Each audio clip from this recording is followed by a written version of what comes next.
পয়সা উপার্জন করতে হবে বেশি, এ কথাই ঠিক। পয়সা কম উপার্জন করতে হবে কোনোদিন আমি এই কথা বলি না, তবে বৈধ উপার্জন করতে হবে।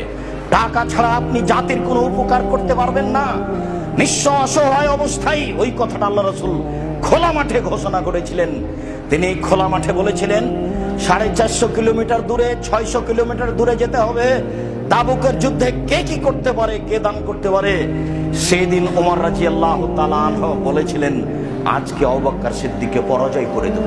এই কথা তিনি নিজে বলেছিলেন, আজ আমি দানে আবু বকর সিদ্দিককে পরাজয় করে দেব, আমার অর্থ সম্পদের অর্ধেক দান করব। ওমর, কি করতে চাও?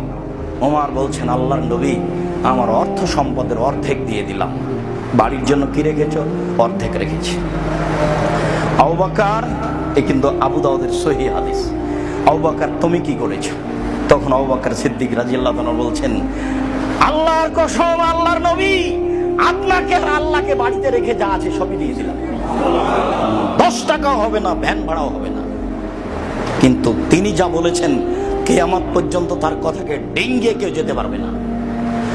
তখন ওমর বললেন, আজ যখন পরাজয় হয়ে গেলাম, জীবনে কোনোদিন আবু বকর সিদ্দিককে দান করে আর পরাজয় করতে পারবো না।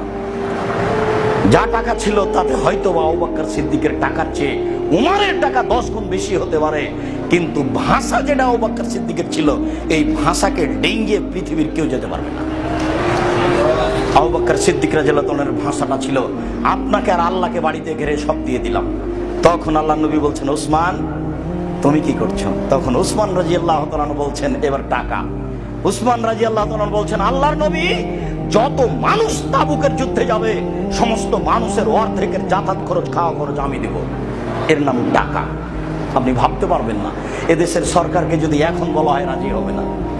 30,000 মানুষ ছিল, 15,000 মানুষকে 15,000 উট দিবেন, যাতায়াত খাওয়া খরচ দিবেন 3 মাসের, তার নাম টাকা।